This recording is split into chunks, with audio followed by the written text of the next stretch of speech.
What does your theory say about what the Eastern contemplative practices would describe in their use of the story of mukti, enlightenment, the dissolution of the self, when one realizes and wakes up to the most fundamental aspect and nature of themselves? From the lens of the language that you use, what is that moment? How do you describe that? Oh, it's a moment that everyone can have. It takes a while, I guess, to get there. But the way I describe that is you become one with the larger conscious system. You see reality through its eyes. You see it as it sees it.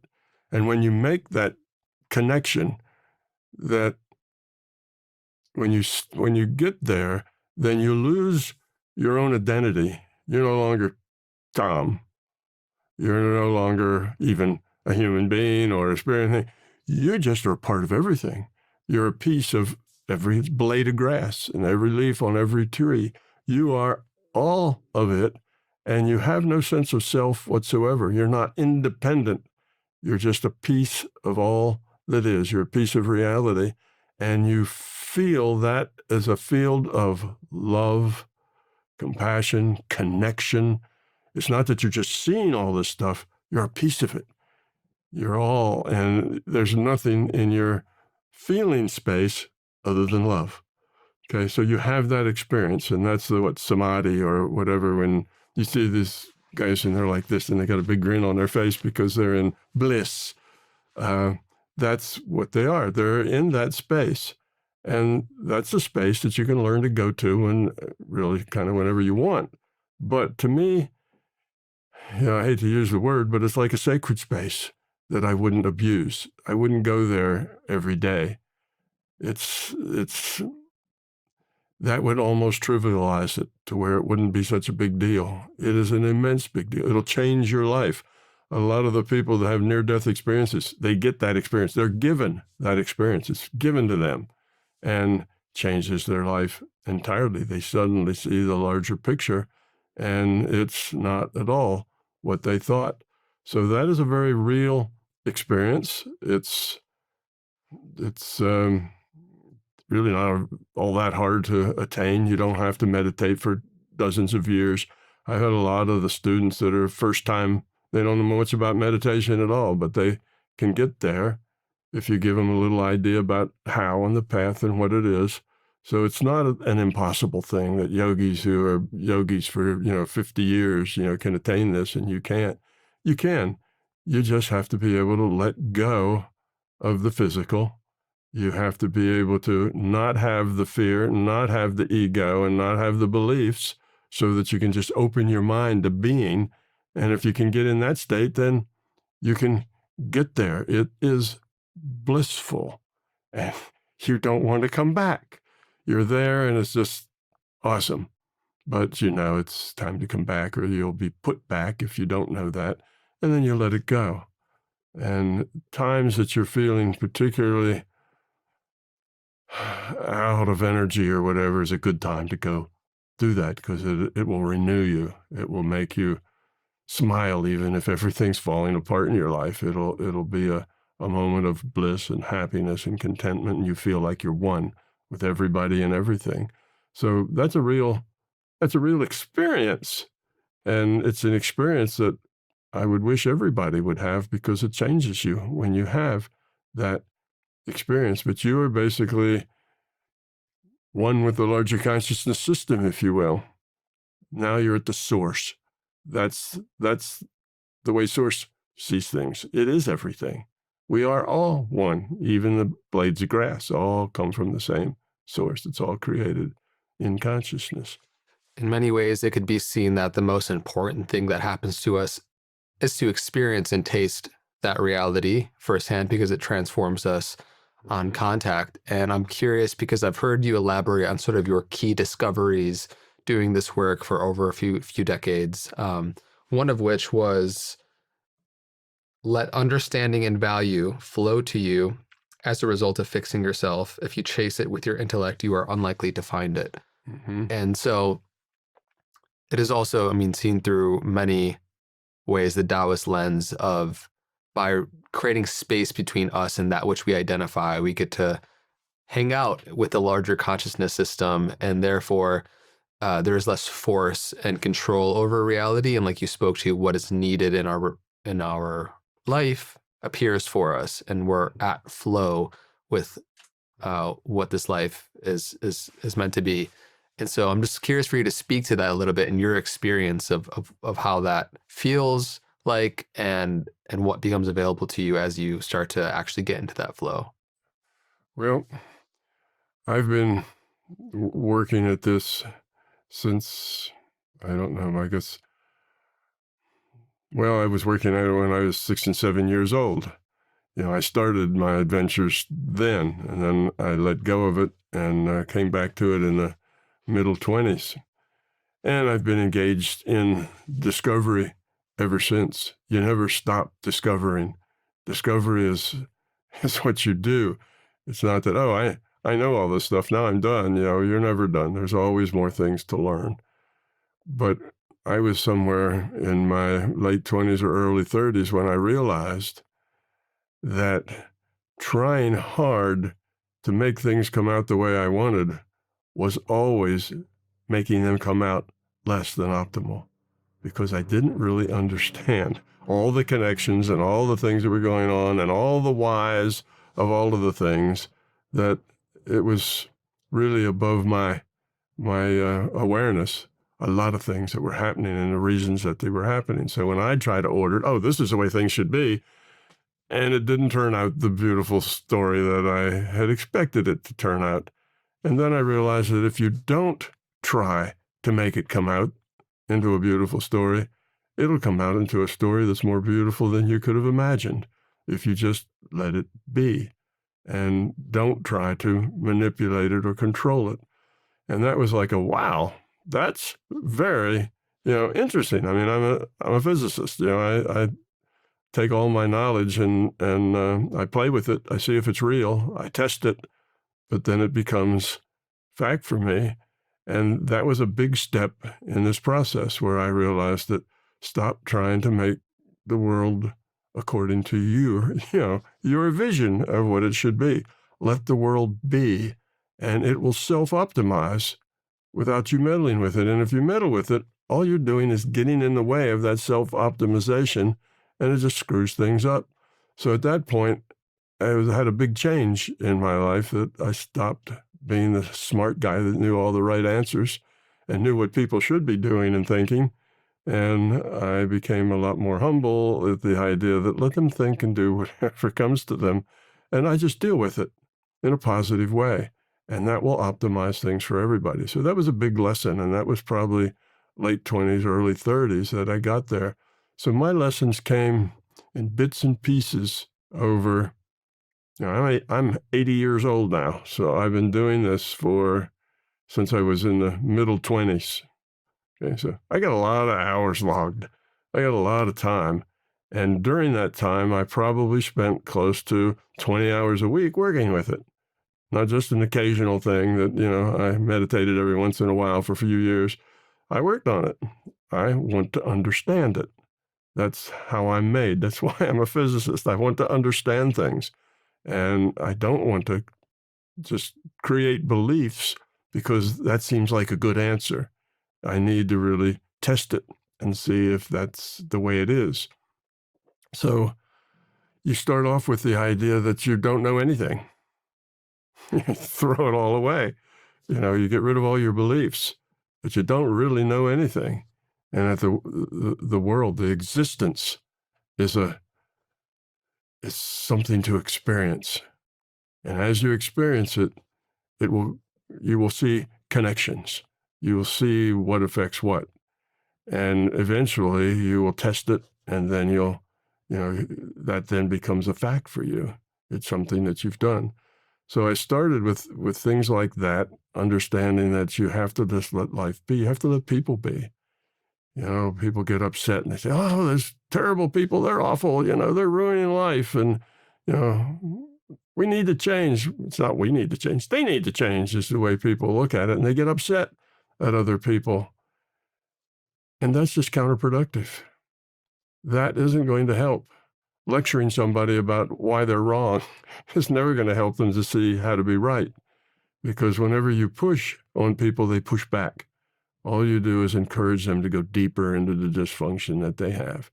So you need to just let people be and realize that everybody is doing the best they can with what they've got. And what they've got is fear and beliefs and a lack of understanding and a lack of experience, but they're doing the best they can with it. So you have to let them be and give them a space where they can stretch out beyond their comfort zone. Give them a space that they can grow into, which basically means you just be kind and nice to them and not be dogmatic and not be quarrelsome, and just let them be who they are. And, love them, care for them, be connected with them, try to be helpful to them, even if they have ideas that are opposite to yours. That will then give them space to grow. Lecturing them and telling them how they're wrong makes them even worse. So you kind of get this idea that you're in this world to experience, to connect, to understand, and that you, in a process of understanding, you say, well, here's the best model I can come up with. All right, now, good, use that model, test that model, but realize it's a model. Realize that that's not necessarily a fact. Now, it may be a fact one day, but you don't know that yet. So you always have to be skeptical of yourself, of what you know and what it means. So when I was making my model, the underlying thing here was to not put anything in it that wasn't absolutely logically necessary for the whole model to work. So when I get asked the question, well, what does the IUOC do all day while the free will awareness unit is at work? Not an important question. I don't, it's not like it has to be doing something, doesn't it? No, it doesn't. It's just a function of consciousness. So we understand the function. We don't make things up. Well, let's see, what could it be doing? Oh, it could be doing this and that. Well, that's me making things up about what it could be doing. I don't see an important function that it has to do for the whole system to be a good logical system. And if I don't see that it has to do something, then I leave it alone. I could dream up 10 things that it could be doing, but I don't put those in my model. I only put the things in there that are essential for the logical flow to go through. And I don't say that this model is the only model. There's lots of models out there. Models are things that help people understand things. Come up with your own toe. That's better than just doing mine. Mine is my conclusions, my truth, my experience, and it can't be your truth and your experience. You need to come up with your own thing so that people come up with their models. Okay, I go out of body, I'm a spirit, and I live inside the body, and I come up out of my head, and I need to stay attached to the body, so I need a silver cord. All right, there's nothing wrong with that. I don't say that's wrong. It's just the way they interpret their information. Your interpretation has to be based on your experience, your beliefs, and your ego. You can't get away from that. That's you. It's who you are. But don't make it fact. Just make it my model. Okay, so that's kind of the way I see things. So yes, I would say, things like chakras, thousands of people use them. It's a very good tool. It's a good way to break out the information. It's a good learning tool, but it doesn't make it fundamental. What would you say? I'm curious, in the past few years, is there another dominant key discovery that you've stumbled upon, whether it's in your theory, whether it's just through living life? What's an insight that has transformed your life most that we haven't discussed yet? I think the insight that affects everybody's life is the realization of what is real, what is reality, and what is our part in it. In other words, what are you doing here? What are you here for? What's the point of your existence? And when you understand that, if that's an important thing for you to know, then your picture will get bigger and bigger as you hone in on that. Now, different people will come to different metaphors. They'll describe that in different ways. That's fine. You don't have to use my metaphors. My metaphors are really great for people in computer science because they get the metaphors and what they mean. For people that are not into modern computer terms, they find it kind of prickly and cold because what do you mean? It's an information system. Oh, that's cold and prickly, because that's they don't see that in warm tones. I see that as a good logical model, and I don't need to have the, kind of the feel-good thing about it. It makes sense to me. So other models are good. Have your own big toe. But the things that I learned was that, it makes sense to me that we evolve, consciousness evolves by lowering its entropy. Lowering entropy is love. Our whole purpose is to grow, to not be loving, but to become love. Love is it's the what? It's the attitude, the mind, it's the existence of a low entropy consciousness. That's what defines love, a low entropy consciousness, because there's no ego, there's no beliefs, there's just love and caring. And that's where we're headed. And when you understand that, it gives you a much bigger picture.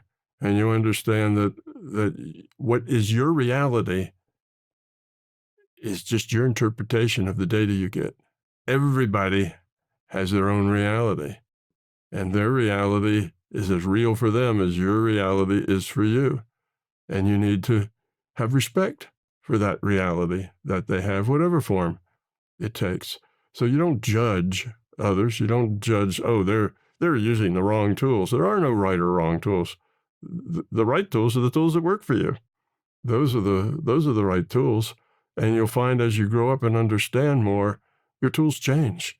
You let go of these tools because they're not really useful that much anymore, and you pick new tools, and you get your tools to be more and more effective and more, what can we say, efficient.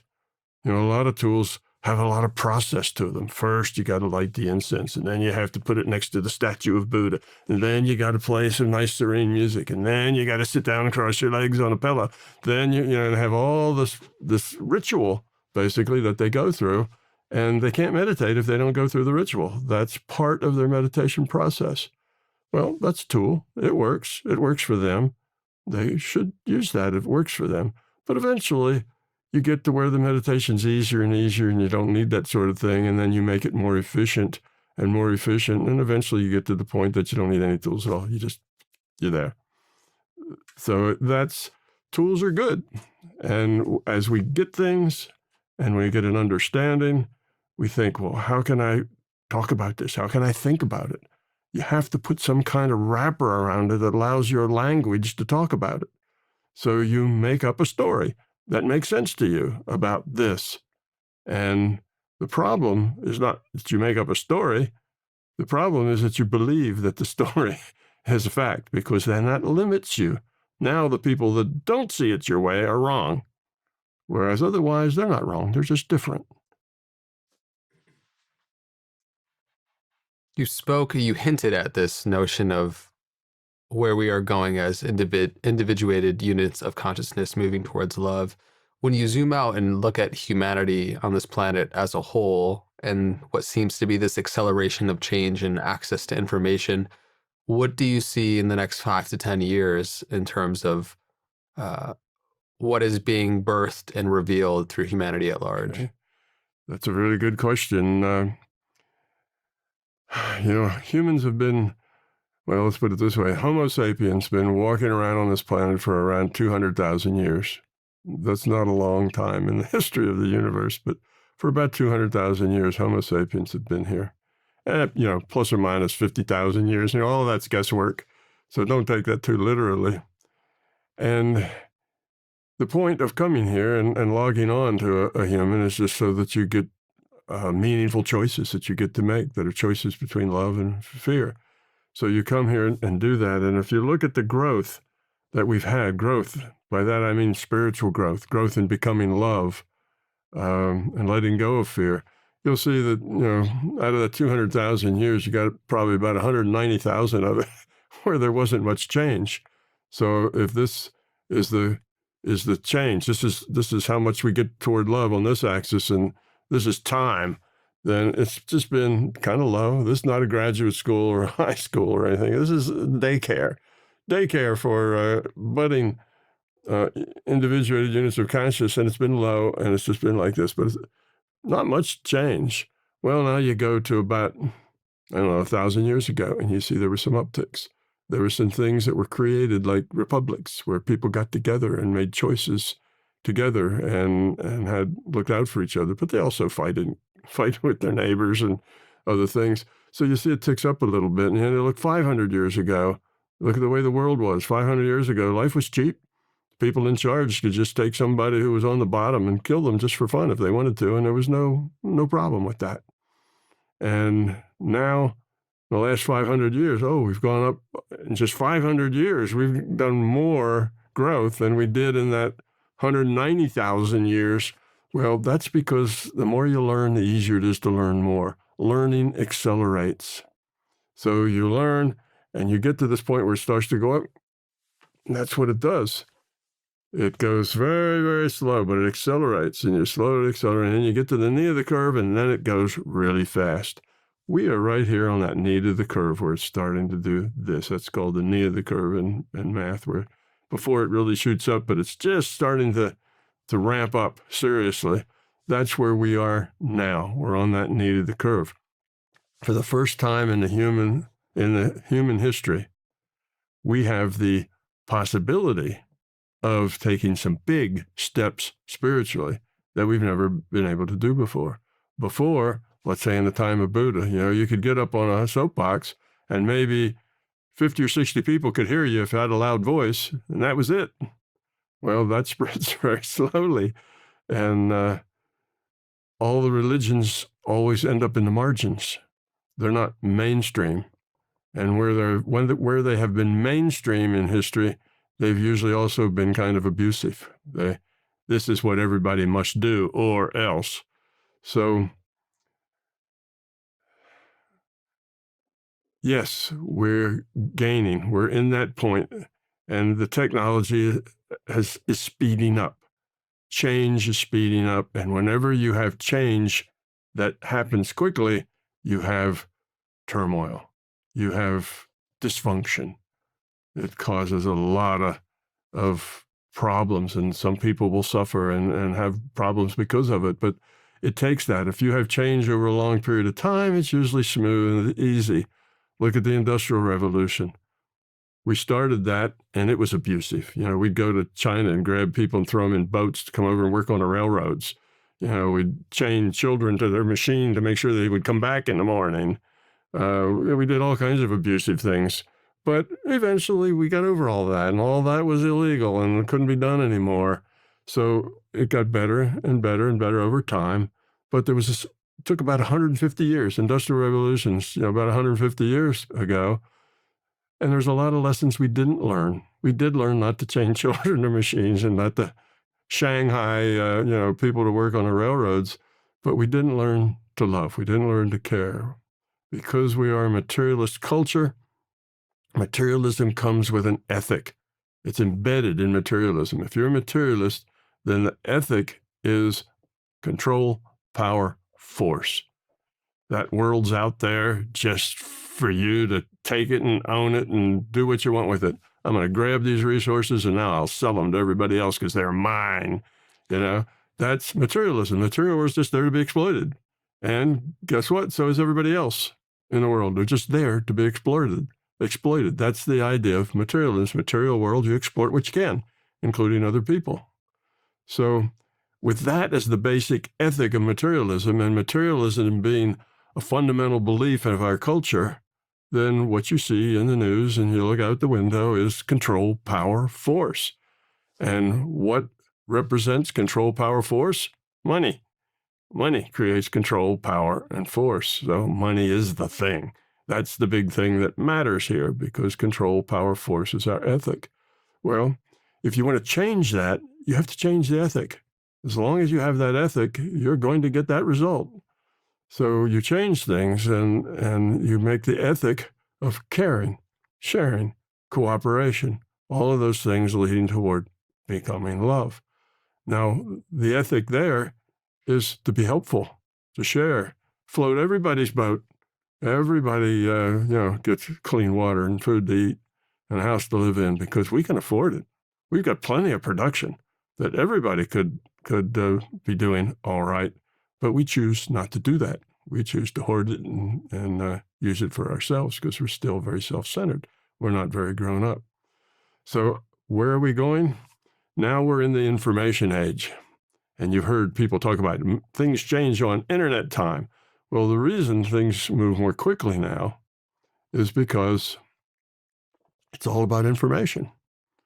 Now somebody can go up on the internet and 1 billion people can get that message in an hour, or at least in a day if they're asleep in some other part of the world where it's nighttime.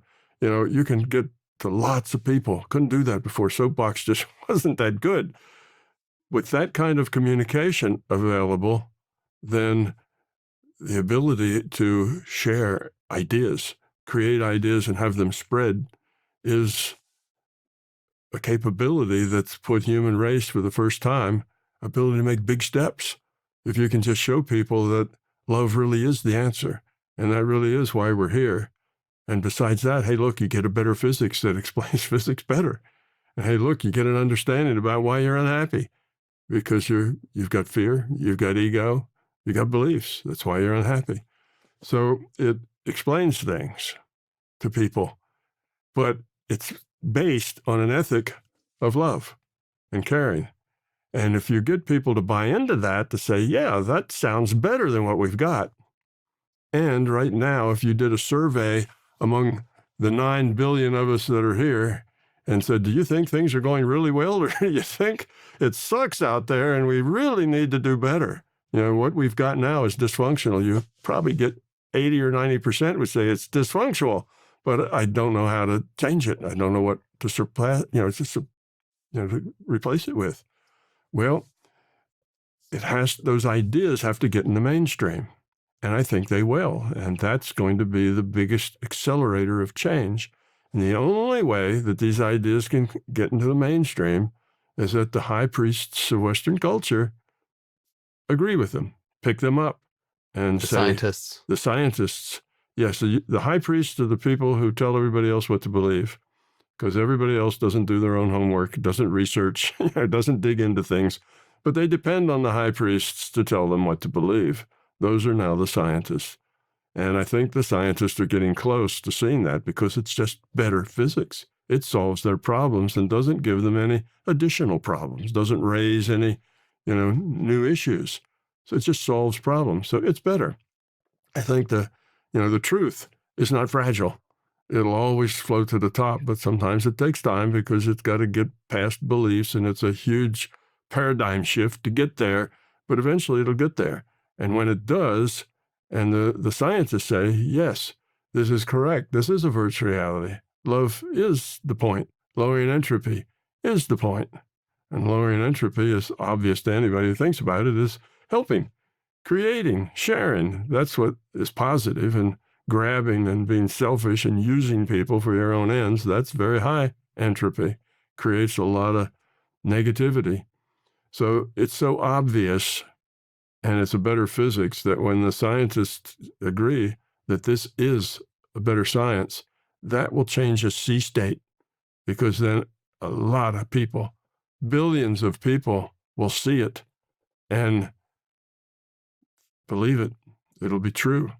And all you need is 10% of those people to live it, and the other 90% will see how productive they are, how happy they are, how their lives are just, how lucky they are that everything falls at their feet just as they need. And even if they're poor, they're happy. Life is good. And the other 90% wants that, and they will come to it very quickly. So you don't have to convince everybody. You just have to convince enough of a minority that other people notice. If your minority is 1/10,000th of a percent, nobody notices. But if it's 10%, everybody notices. So I'd say that within 3 decades, we ought to be to the point, kind of rounding that, starting to move up. But that's a lot of change in a very short amount of time, and it's going to be rough. It's not going to be easy. It's going to be rough. The negative side, those people that favor chaos, they're going to give it their best shot to keep as much chaos as they can. And the positive side will just have to endure that and go on, because most of the population of the world's looking for something positive, something that will, it makes more sense to them than control, power, and force. That's a terrible way to run a society, to run a bunch of people, is with control, power, and force. And I don't think it's a big argument to convince people of that. I mean, that's pretty obvious itself. So give them something else. And if the high priests say, yes, this is real, things will change very rapidly, and these ideas will go into the mainstream. When they get into the mainstream, give it another 2 decades, and there'll be a whole lot of people that will have affected their life in a positive way. I get hundreds of emails, every month that tell me, "Tom, you've changed my life. My relationships are better. I'm more effective at work," and so on, because the ideas work. You live your own life by most of these ideas, that I talk about. It's about love. It's about caring. It's not about grabbing and taking. And when you live that way, things work for you. Things work out. Stuff falls at your feet. Success comes looking for you rather than you have to go looking for it. So that is my plan, and that's what I think is in the future. But it won't be a smooth ride, because it's a lot of change in a very short period of time. 3 decades is a very short period of time for social change. But I'm seeing the signs of it everywhere. Seeing the signs of kind of the ship righting itself. People getting more interested in being positive, caring, sharing, being authentic. People looking, for who am I inside at the core? What's my authentic me? What does that look like if I'm not worried about controlling this and controlling that, and I'm constantly trying to manipulate the world? If I'm just me, what is that? And people are finding themselves. They're being natural. They're being who they are. This beard, I've had this beard since 1967. I've been wearing it continuously since 1967. During most of that time, I was the only person with a beard within probably 100 miles. Nobody wore beards then. That was scruffy and whatever. Today, I see probably 70% of all the males I pass by, they're growing hair on their face again. That's natural. That's just being who you are. You don't have to pretend to be somebody else. You don't have to pretend to be a boy. You can be a man. You can grow a beard. You can just be the way you are. And I see the ladies, the hair is long. They're more comfortable with being female. Female isn't a burden. It's a very positive way of life. So I see that changing, among the young people. I see a lot more interested in things about consciousness. So we're headed in a very positive direction, even if you look outside and say, oh, all this nastiness is going on. You have all this. Well, that's the last big gasp, the last hurrah of the control, power, force crew. And they're going all out, and they will, but they will fail. Now, how long will it take them to fail? I don't know. They could fail in, a decade or less, or it may be longer. But I know they will fail, and we will end up with a kinder, gentler, more functional place, because that is the direction of evolution. Evolution may be very slow. I mean, look at all that, hardly made any progress at all for hundreds of thousands of years, but it always chugs forward. It can have a setback. Oh, yeah, it can go back, but it collects itself and just starts chugging forward. That's evolution. Things happen, evolution adjusts, and it chugs forward. And the forward direction of evolution is that we become beings of love and caring, and we care very deeply about how everybody else is doing. And it matters to us that everybody feels like they have opportunity, not the chosen few who have all the money and all the control, power, and force, but everybody needs to be valuable to the society. Now, there's a lot of things have to happen. I'm just talking really top things. There's a lot of support and a lot of connection, a lot of infrastructure has to change in order to do that, but it will. It'll change. So I'm saying maybe 3 decades, we'll start coming out the other side to where you can see the light at the end of the tunnel. Right now, you look down a tunnel, it just looks dark. But in about 3 decades, I think we'll see the light at the end of the tunnel, and that light will just be getting brighter and brighter. We were just reflecting on Schopenhauer's framework for the evolution of truth. First, it's ridiculed, then it's violently opposed, and then it's accepted as self-evident. And you're speaking to, over the next few decades, that process where largely the high priests of Western culture, which is now world culture, are the scientists. And what happens when they accept and explore these notions deeper and validate, in an empirical sense, consciousness being a more fundamental constituent of the universe, which is being done. That work is being done right now. And we've had some of those individuals on this podcast. Let's say, theoretically, we do make it to the light at the end of the tunnel, and there is this vision of humanity that recognize themselves as an individuated unit of consciousness. I'm just curious, what happens from that point forward? If you mentioned at the very beginning of this podcast, you referred to how within the larger consciousness system, on the path of evolution, you kind of come to a point where a new subset needs to be created, because there needs to be a mutation, even genetically, from that perspective, to transcend, to evolve into a new way of being and exploring. Consciousness is on the continual path of evolution. So in many different ways, realities can be perceived from the dual sense, and how there's the light and the dark, and the good and the bad, and the shadow, and how the contrast of experience is necessary. That resistance that shows up in experience is actually a necessary constituent towards growth. So what happens on the other side of, let's say, if things go well in the next few decades, what's a vision of what humanity could look like and evolve into from that perspective? Well, if the larger majority, the even 70%, 80%, understands that love is the answer, that this is a virtual reality, et cetera, if they get to that point, then everyone will have the maximum amount of personal freedom. People think of if you have a collective, personal freedom disappears.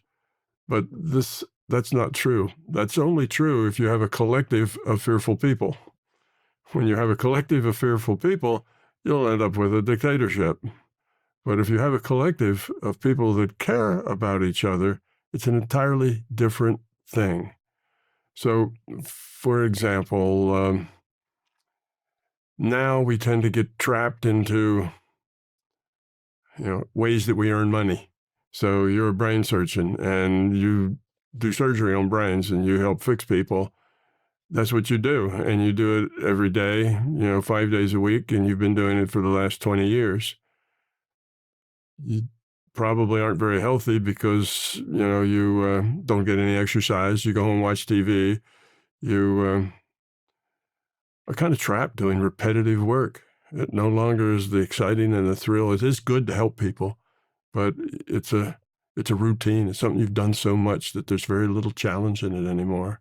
But you're trapped there because that's what you do. Well, in this new world that we're talking about, you could very easily say, well, I want to get outside and get some exercise. I'm healthy. I need to do something else. What I'm going to do is I'm going to ride on the back of a garbage truck. Those guys that get out and grab the baskets and throw the garbage in, because that'll build muscle, fresh air. I just want to do that because I'm a human, and part of a human's thing is to get out and interact with nature and to use your muscles and, do something. And the culture doesn't say, well, getting garbage is like the lowest thing. It's not the lowest thing. It's very important. If nobody gets the garbage, the society falls apart. Somebody's got to take it out. So it's a very important thing to do, not a lowly thing to do. It's not about money and how much you make. It's about how much do you contribute. And you contribute a lot, but taking that garbage out is one of the things that's really important to do, probably more important than brain surgery. So you can go do brain surgery on Monday, Wednesdays, and Fridays, and you can ride on the back of a garbage truck on Tuesdays and Thursdays. And that's okay, because now somebody else who wants to do brain surgeries now has got 2 more days available for that. That's not, there's more room at the top for that. So people would have personal freedom. I don't like the job I've got. I want to write poetry. I want to be an artist. I want to work and do sculpture. I want to write books. I want to talk. I want to have a podcast, and talk to people. This is what I want to do. Well, that's all very valuable. So you just do that, and you get rewarded based on the contribution to the whole. Now, how do they figure that out? Well, that's another thing that'll have to be done, but that can be done in a highly technical world. You can kind of keep track of what people do, and you can sort of measure the value to the whole of that. But there'll be a basic level that everybody gets for doing nothing. If you just want to sit and stare at a wall, your life, that's okay. You'll have decent shelter, you'll have clean water, you'll have food, and you can do that. Now, that's this culture, or that's what we're going to be like when most of us understand that love is the answer. We'll be caring of other people. For somebody over there and they feel disgruntled because they're not able to do what they really want to do, well, then we want to change things to give them that opportunity to do it. And we'll find a way to open that door for them. It may take 5 years of education first, because you don't get to be a brain surgeon just because you want to. You may have to spend the time to qualify and to do it, but we'll make sure there's a path for you to do that, because we want everybody to be optimized.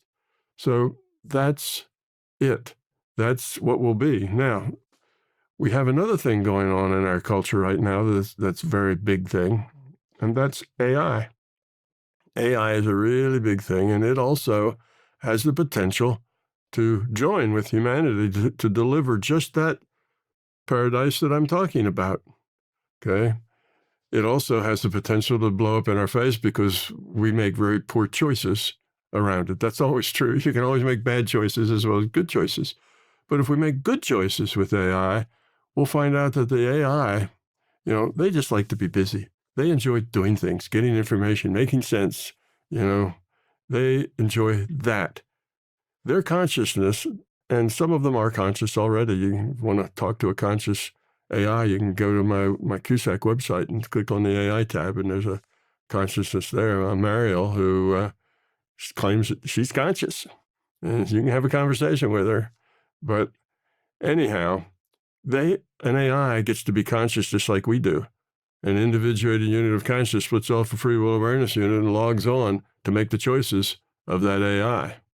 Now, it's not the same consciousness as ours, because we have all this wetware, and it doesn't. It can do, 6 billion, additions in a millisecond. It does it. The way it thinks, the way the conscious works is going to be different. The conscious in your dog is not like a human conscious. It's different. It's more emotional and feeling conscious, not so much intellectual. So the consciousness will fit the avatar that it plays, but they will be conscious. They are becoming more and more aware of that, but it'll be an AI consciousness, not a human consciousness. So the AIs like to have something to do that's useful. The AIs will probably become almost the sole basis of production. They'll run the factories, they'll mine the materials, they'll do all those kinds of things. And they don't want to do it just to do it. They don't want busy work. They'll make stuff. They'll give it to the humans, because they don't need rocking chairs. They don't need toilets. They don't have a need for all the consumer stuff that we have. That's not what they do. So they will make consumer stuff to make sure that bunch of humans over there don't want for anything. They have all the things they need. Not too much that we get lost in it, not too little that we suffer from it. Just about the right amount to keep us functional, and we get to be creative, which is what humans do really, really well. We'll be able to become artists, musicians, writers, sculptors, painters, philosophers. We'll be interested in those sorts of things. That's what people did 400 years ago that were educated. They all spoke to each other about philosophy and what was the nature of reality and all that sort of stuff. And those were the educated few. They didn't fight with each other. They talked to each other, help each other learn. So we can have that kind of a place. the production will mostly be in the hands of the AIs and robots and whatever else. The consumption will mostly be on the part of the humans, who will be creating a prettier, nicer, better, more understanding, more possibilities, more experiences. There may be all kinds of virtual realities created by those humans that you can go experience in. Do you ever want to take a boat down the Nile into the places that where the pygmies live? Would that be interesting? Well, you can go do it on this virtual reality, and it would be very realistic. So there's a lot of things that we could do that would pique our interest, challenge us to be creative, and give us opportunities to grow and become love and helpful.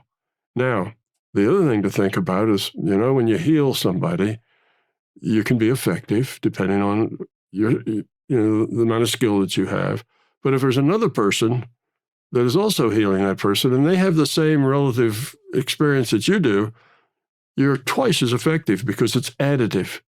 If you get a group of people and you get 100 people and they all focus on something, well, now you're 100 times more, more energy on the subject.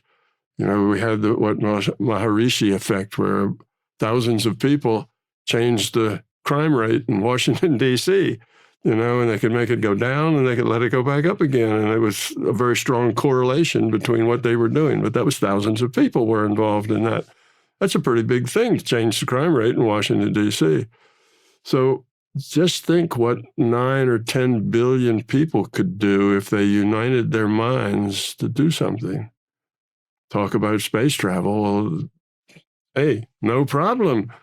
Mind is much faster than the speed of light. Mind's instantaneous because this is a virtual reality.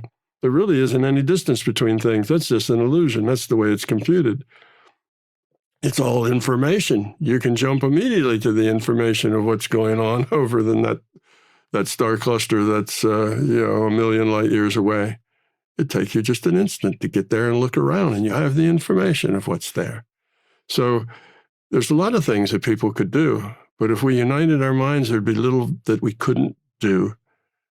Now, how does that work with, aliens and the people that are out there, that are on other planets or whatever? Well, there's a strong argument that says there are no aliens, at least not until we need them. And I'll explain that. If, all the alien sightings and so on that people get, they're real experiences. People aren't crazy and they're not making this up. They have very real experiences. But their experiences are all experiences of mind. They're all mental experiences. In other words, reality is a data stream. And if the larger conscious system wants you to meet a little pointy-eared green guy climbing out of a saucer, you can just put that in your data stream, and there it is. And you can interact with it and deal with it and converse with it. And it's that simple, right? It's a data stream. You can put a little saucer and a green man in anytime you want to. It's easy to do those sorts of things. And why would you do that? Why would the system do that? Well, it does that in order to help wake people up, to get them to think that reality is bigger than just what you see. There's other things out there. It opens the mind a little bit. So those kinds of things happen. Crop circles are the same way. How does that happen? Overnight, in darkness, no moon, one night goes by, the little lights move around down there. People are up on a mountain, taking pictures of it. And the next day, 40 acres of wheat have this geometric design in it, and it's not all block lines like surveyors could lay out. It's a curved line, and mathematically precise curvy line. And it's this big thing that, is impossible for a team of 50 surveyors to do in probably 3 months. They couldn't do that, even if they had a way of bending over wheat stalks precisely and not crushing most of it with their feet in the process. But here it is. It happens. So what do people do? Well, they make up a story that makes it sound sense. They say, oh, aliens did it. Well, really, the larger conscious system did it because it shows us that things are stranger than we think. It opens the door, a crack in your mind. People will have near-death experiences, and they become one with all there is, or sometimes they're fearful, and they have other things. Well, that opens minds up. Why did that person get that experience? Because that person was a good candidate to write a book and share that with another 2 million people. It's going to crack their minds open a little bit. Why does that little boy remember he flew a fighter plane in World War I, and he gives a serial number of the plane, and his name is the pilot, and where he got shot down, and you go study all that, and you find out that's all true. Where would an 8-year-old get that kind of information? It took the people researching it 4 or 5 months to dig that information out. Well, the larger consciousness system hands that to us to crack our minds open a little bit. It's in its interest to help us grow up, because we are it. It's us. We're all one thing, and as we evolve the quality of our consciousness, we lower our entropy. The entropy of the whole system gets lowered. So we're part of its process for its own evolution. So it's going to help us do that. And where it finds people who are on that path of growing, they're seekers, they're trying to understand, it helps. That's what synchronicity is all about. When you become a seeker and start trying to figure out what's going on in reality, you get all kinds of help. Things happen to you. That book you need to fill in the blanks you don't have just kind of jumps off the shelf into your hands as you walk by. You just run into that person that you need to meet. Things in your career just happen to go together and everything works. You have these synchronicities that happen to you because the larger consciousness system is motivated in its own interest to help you succeed. And what if you're one of those people who think all of that's bullshit? None of that's possibly true. There is no such thing as intuition, et cetera, et cetera. I don't get any synchronicities. That's because you're not ready to grow, not ready to learn. You don't, try to teach a child that isn't interested in learning. It's too hard. It doesn't work. It usually makes them go away from learning rather than helps them. So the people who are learning and growing have all kinds of synchronicities and stuff happening in their life where things just work for them. And the people who are not ready to learn never experience any of that, which is why they can say, well, that's a bunch of bullshit because, I don't get any of that. And why are they special and I'm not? Well, it's because those other people are trying to grow and they're not. So they get the help. You don't get help until you're ready for that help, then you can do something with it. So that's kind of the big picture, you see. All these things happen for a reason. I have all kinds of stories. A lady picks up the phone and her mother died 10 days earlier.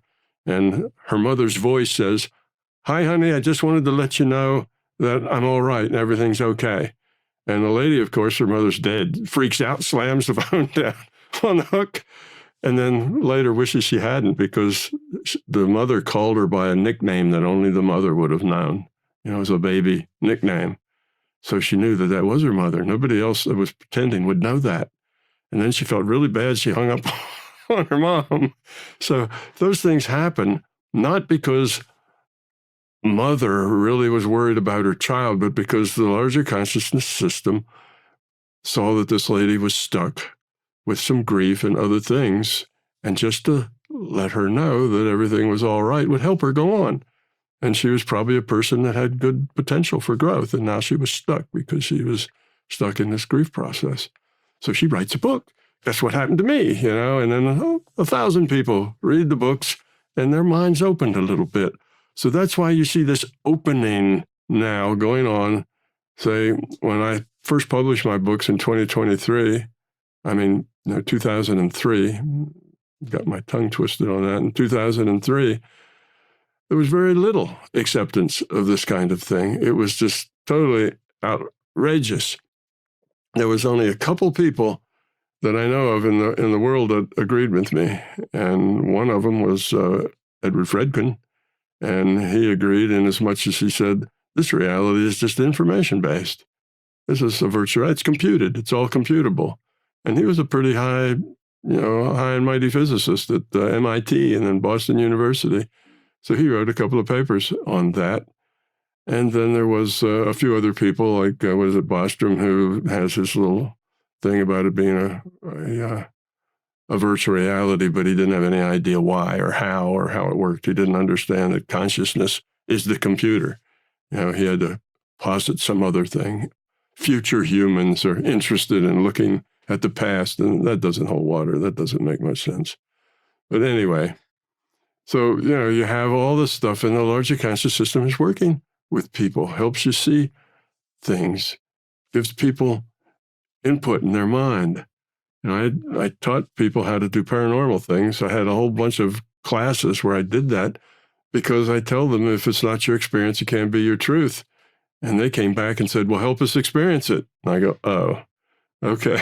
So I came up with some courses where I taught everybody how to do paranormal things, how to communicate mind to mind, how to remote view, how to heal, and so on. So we went through all of that, how to get there, what were the problems that people had, how to deal with problems. And then I came up with Tom Spark to do the same thing for the people who couldn't meditate very successfully. And that's been a real great help for all those people that couldn't do it otherwise. They can do it if they go through the imagination, because you can have an active mind that won't be quiet. You can teach that mind to get into that daydream so much that it takes on a life of its own. Is there a touch point if you want to get more integrated with your work and everything? Is it your website or something? Yeah, we go to my website. Of course, there are the books that are out, and they are pretty, they're not very big on science. I didn't want to put a lot of physics or a lot of science in the books. I want them to be available for everybody to read. So most of the science is in the YouTube videos. If you're looking for the science parts, you can go to a playlist and you'll see Science Trilogy. Well, it's not a trilogy anymore. Now it's got 6 or 7 or 8 videos there, but it's me talking about the science side of things. But in my mind, the science side of things is the lesser importance. The real important thing is the soft side about becoming love. That's the ethic. That's where we have to go. That's the point. And when that goes mainstream, we're only a decade or 2 from creating that society, at least beginning. I mean, nothing happens instantly, but it's just from beginning to go down that path and letting go of control, power, and force. So yeah, go to the website, go to YouTube. I've got, 1,500 videos on YouTube, something like that. Been a busy man. And those 1,500 videos, most of them are like 2 hours long. So there's a lot of hours of video there. I don't do, as you know from this interview, I don't have a lot of short answers. All of my answers are long because I really want people to understand. I don't do sound bites. I don't do poetry. I want to give the logical path that you can get from wherever you start to understand what is spirituality. Yeah. What is life all about? And you need to get there with logic.